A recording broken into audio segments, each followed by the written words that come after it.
जय हिंद, हर हर महादेव।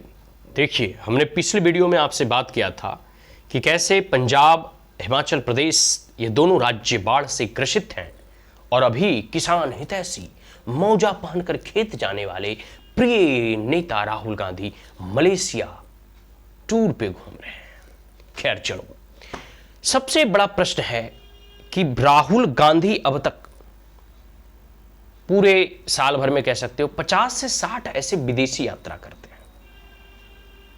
अब कहां कहां जाते हैं ये किसी को इंफॉर्मेशन नहीं। अब तुम कहोगे या जनता प्रश्न इसमें करेगी कि इससे आपको क्या है? क्या प्रधानमंत्री विदेश दौरे पे नहीं जाते? जाते हैं जी, बिल्कुल जाते हैं। वो देश के प्रधानमंत्री हैं, पूरे ढोल नगाड़े बजा कर जाते हैं, मीडिया में कॉन्फ्रेंस करके या मीडिया को बतला कर जाते हैं कि यहां जा रहे हैं, इस देश से हमारी वार्ता होगी, इस देश से मीटिंग होगा, इस फलना नेता से मिलेंगे, फलना नेता से यह डील करेंगे। अब आप कहोगे कि राहुल गांधी कोई प्रधानमंत्री है तो नहीं कि वो ढोल नगाड़े बजा कर जाए, लेकिन वो पब्लिक फिगर तो हैं, पॉलिटिशियंस तो हैं। दूसरी बात, वो लीडर ऑफ द अपोजिशन भी हैं। और आपको पता नहीं होगा कि लीडर ऑफ द अपोजिशन को शैडो प्राइम मिनिस्टर कहा जाता है। विपक्ष अपने आप में एक शैडो गवर्नमेंट चलाती है लोकतंत्र में, जहां लोकतंत्र एग्जिस्ट करता है, और लीडर ऑफ द ऑपोजिशन दूसरा सांसद भी है।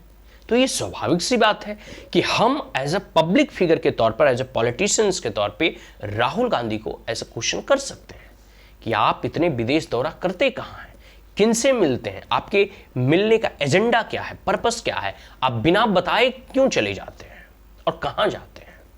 इसकी पूरी की पूरी डाटा लोगों के पास होनी चाहिए कि आखिर व्यक्ति, ये फलना व्यक्ति मिल किससे रहा है।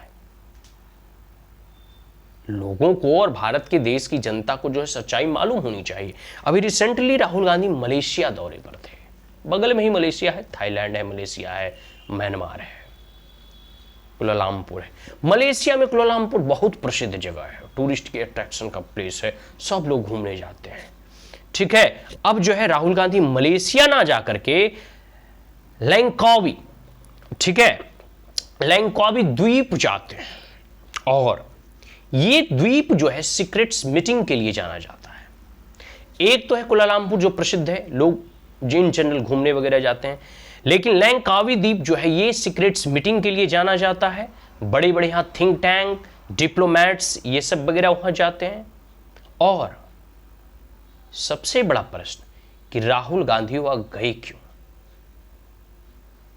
सबसे बड़ा क्वेश्चन मार्क। ठीक है, इसके साथ साथ अभी 26 और 28 अक्टूबर को जो है वहां आसियान का समिट होने वाला है। ठीक है, तो चाइना है या आसियान के जितने देश हैं और अमेरिका है, इनके जितने थिंक टैंक हैं, डिप्लोमैट्स हैं, एम्बेसडर्स हैं, सीक्रेट एजेंसीज हैं, ये सब ये द्वीप समूह पे आते जाते रहते हैं। इनकी अपनी मीटिंग्स होती हैं। एक सेफ जोन माना जाता है पॉलिटिकल डिस्कशंस के लिए, और मीडिया से दूर जो है पूरे के पूरे देश के बड़े बड़े लीडर्स या बड़े बड़े बिजनेसमैन की वहाँ डीलिंग होती है, ऐसा कहा जाता है। ये सब सारी चीज़ें समाचार में निकल के आ रहा है। और ये आसियान समिट को देखते हुए बहुत सारे यूएस के डिप्लोमैट्स, चाइना के डिप्लोमैट्स ऑलरेडी वहाँ पे आ जा रहे हैं। उनका जो है पूरा का पूरा तैयारी चल रहा है। चलिए, अगला प्रश्न है कि अमेरिका स्टेट डिपार्टमेंट, दूसरा चाइना के फॉरेन अफेयर मिनिस्टर और फॉरेन जो भी एक्सटर्नल अफेयर मिनिस्टर के जितने ऑफिसर्स होते हैं, और इसके साथ साथ बहुत सारे डिप्लोमैट्स, ये सब सारे लैंकावी द्वीप पे जो है ऑलरेडी आए हुए हैं। उनकी अपनी मीटिंग चल रही है आसियान समिट को लेकर, और इसी बीच में राहुल गांधी वहां पहुंचते हैं। तो कहीं ना कहीं ये संशय तो लगना लाजमी है कि आखिर भारत के युवराज, प्रधानमंत्री पद के दावेदार वहां गए क्यों, इसके पीछे कारण क्या है। चलिए आगे बढ़ते हैं। इसके साथ साथ कई सारे ऐसे वीआईपी मेहमान, एक्सपर्टीज, कुछ ऐसे लोग, चुनिंदा लोग, जैसे जाकिर नाइक, जो भारत का भगोड़ा घोषित किया जा चुका है, वहां छुपा हुआ है मलेशिया में ही। ठीक है, तो ये एक ऐसा द्वीप है जो मीडिया से एकदम दूर रहता है। मीडिया को जो है उतना वहाँ जो है जाने आने की एंट्री नहीं है। कुछ रिस्ट्रिक्टेड जोन वगैरह जो है वहां है। तो ये सब सारी चीजें, और राहुल गांधी अगर ऐसे जगह पे जाएंगे और इनका एक फोटो जो वायरल हुआ, तो स्वाभाविक सी बात है सब लोग इन पे जो है प्रश्न चिन्ह खड़ा करेंगे ही कि आखिर राहुल गांधी वहां गए क्यों थे।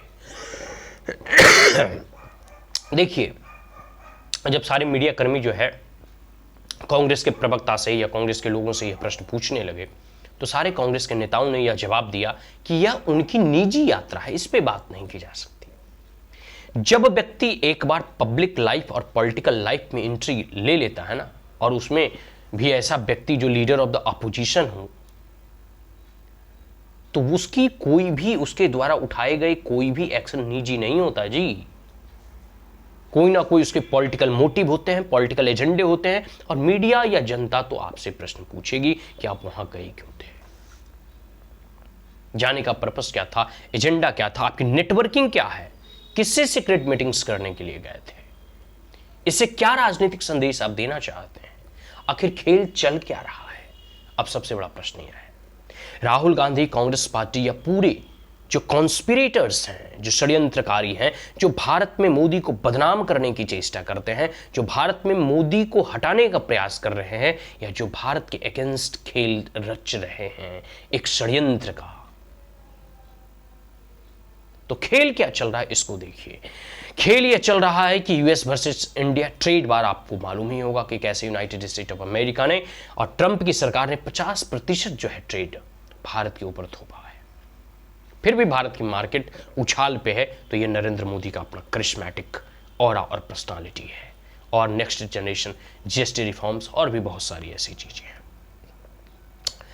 अब यूनाइटेड स्टेट ऑफ अमेरिका या चाइना, इसके मंसूबे क्या हैं, इसके मंसूबे के बारे में बताता हूं। यूनाइटेड स्टेट ऑफ अमेरिका भी यह चाहता है कि भारत में एक ऐसी सरकार रहे जो अमेरिका के कहने पर चले, जो अमेरिका कहे वो हां करे, जो अमेरिका कहे तो ना करे।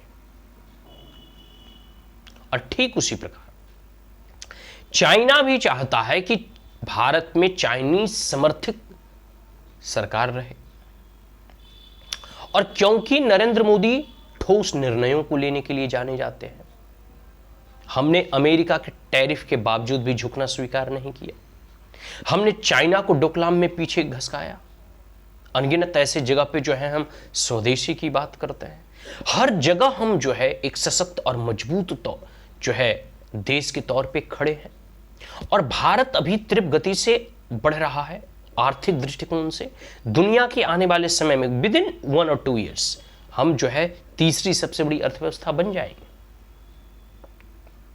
तो कहीं ना कहीं विदेशी लोग या यूएस हो गया, चाइना हो गया, ये सब जानता है कि अगर भारत में स्टेबल गवर्नमेंट रही तो आने वाले समय में वह एक कंपटीटर के रूप में उभरेगा, और भारत उभर रहा है, इसमें कोई दो राय नहीं है। चलिए आगे बढ़ते हैं कि चाइना के खिलाफ, अब मान लो अभी नरेंद्र मोदी की सरकार है तो चाइना के खिलाफ अधिक आक्रामक है, और प्रधानमंत्री नरेंद्र मोदी या आरएसएस की सरकार जो है राष्ट्रवादी सरकार कहलाती है। ये किसी भी प्रकार के किसी भी देशों का अनुचित प्रेशर्स को एक्सेप्ट नहीं करती, उसको काउंटर करना जानती है, चाहे चाइना हो, पाकिस्तान हो, यूनाइटेड स्टेट ऑफ अमेरिका या जो भी ऐसे देश हैं। कैसे उनसे डील किया जाए वो इन राष्ट्रवादी सरकारों को पता है।